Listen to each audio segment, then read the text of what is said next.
Evan Gershkovich, the American Wall Street Journal reporter arrested in Russia on espionage allegations, was brought to a quick and closed-door hearing at a Moscow court Thursday, according to his lawyer, who was not allowed inside or to see the charges against his client.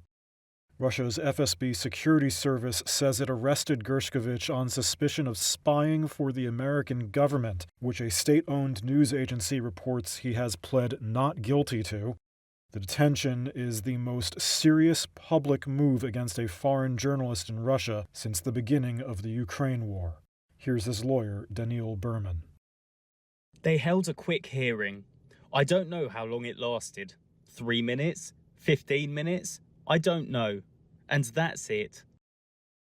And after that, as far as I understand, again, I can only guess what position has been taken. Evan was taken away from here, with a decision to hold him in custody. The FSB says Gershkovich was arrested in the city of Yekaterinburg, attempting to obtain classified information about a military factory without giving details or evidence. The Foreign Ministry says his activities in the city were not related to journalism, and that it wasn't the first time a person had used a foreign journalism role as a cover for other activities. I have two very brief things. Especially in this room, I know all of you are incredibly concerned about the reports coming out of Russia today, as am I, as is the entire department. I want to say clearly and unequivocally in the strongest terms, we condemn the Kremlin's continued attempts to intimidate, repress, and punish journalists and civil society voices.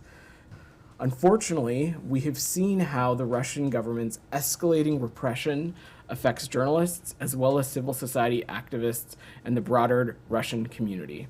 Since February 24th, 2022, dozens of outlets and more than 100 individual media professionals have been labeled as undesirable organizations or foreign agents for doing their jobs.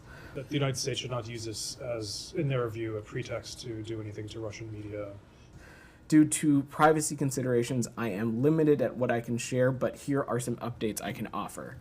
First, the U.S. Embassy in Moscow has requested official notification of the arrest, and Russia is required to provide that under our bilateral consular convention. Second, whenever U.S. citizens are arrested abroad, we pursue consular access as soon as possible. However, due to Russia's administrative procedures and security requirements, it will likely be several days before that happens. Third, we are in close contact with the Wall Street Journal on this issue. And also, I would like to make it clear that it is not safe for U.S. citizens to be in the Russian Federation. Any U.S. citizen residing or traveling in Russia should depart immediately, as stated in our latest travel advisory. Those who require assistance in departing Russia should contact the U.S. Embassy in Moscow for assistance. Well, so on that, can you give us any more detail about it? And we have not yet heard back from the Russian Foreign Ministry Affairs, but we reached out through the appropriate channels as soon as we were made aware of this reporting. Evan was an accredited journalist there. Are you saying it's not safe for even people who are accredited, with the ministry or working for international organizations to be there? Our message to American citizens residing in Russia is that the travel advisory warning is a level 4 and that they should leave. It looks like they already drew that line that he has been doing something illegal. It is not helpful for anybody to get into hypotheticals right now, but there's also no reason that anyone should believe these charges as accurate. But currently, our priority is gaining consular access to this individual, which is something we would do in any circumstance when an American national is detained abroad in any part of the world. Are you concerned about the impact this could have on Paul Whelan's case? And do you have any updates on when he was last given consular visitor a call?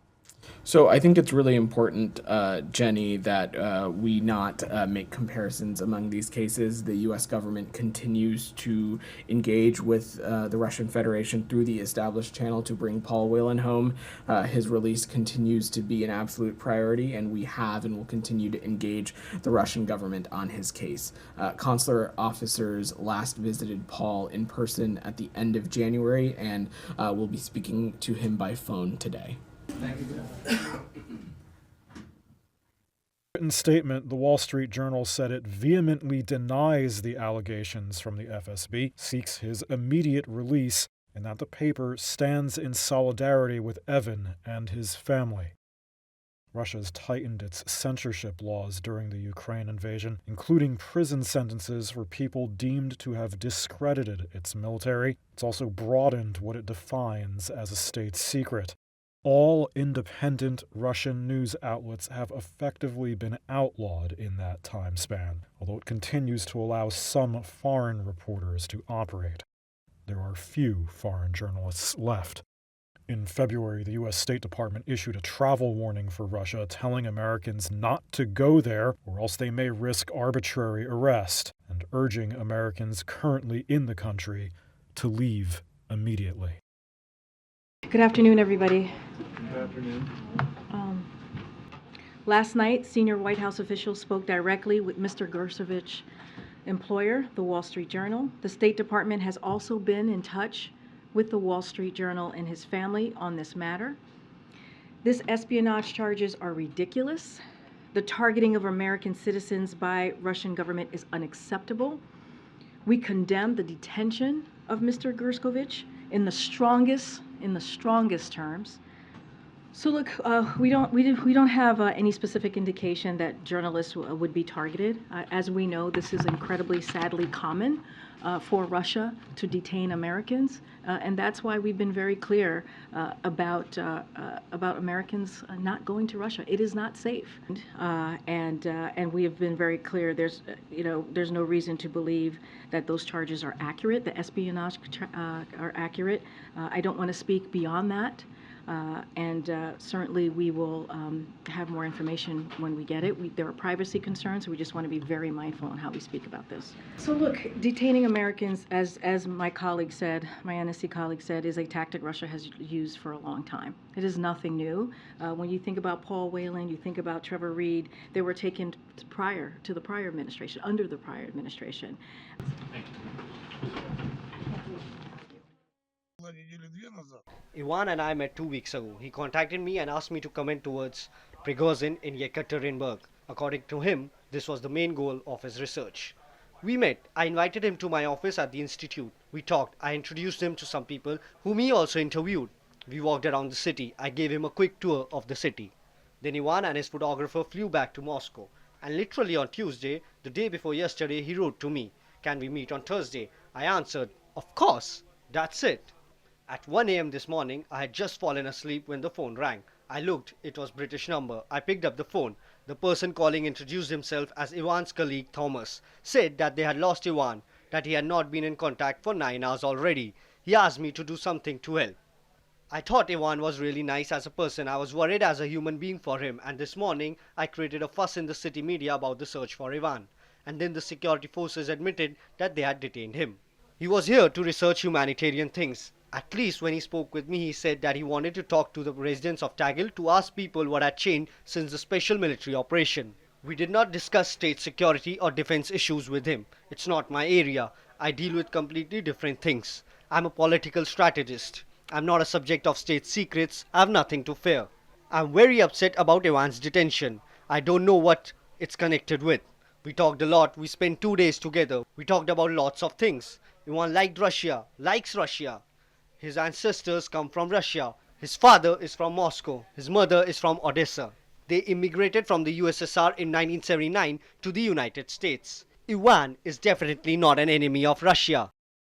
Russia's FSB security service says it's arrested a reporter for the Wall Street Journal on suspicion of spying for the American government. And the arrest of Evan Gershkovich, a 31-year-old U.S. national, marks the most serious public move against a foreign journalist in Russia since the beginning of the Ukraine war. The FSB says Gershkovich was arrested in the city of Yekaterinburg, attempting to obtain classified information about a military factory without giving details or evidence. The Foreign Ministry says his activities in the city were not related to journalism, and that it wasn't the first time a person had used a foreign journalism role as a cover for other activities. In a written statement, the Wall Street Journal said it vehemently denies the allegations from the FSB, seeks his immediate release, and that the paper stands in solidarity with Evan and his family. Russia has tightened its censorship laws during the Ukraine invasion, including prison sentences for people deemed to have discredited its military. It's also broadened what it defines as a state secret.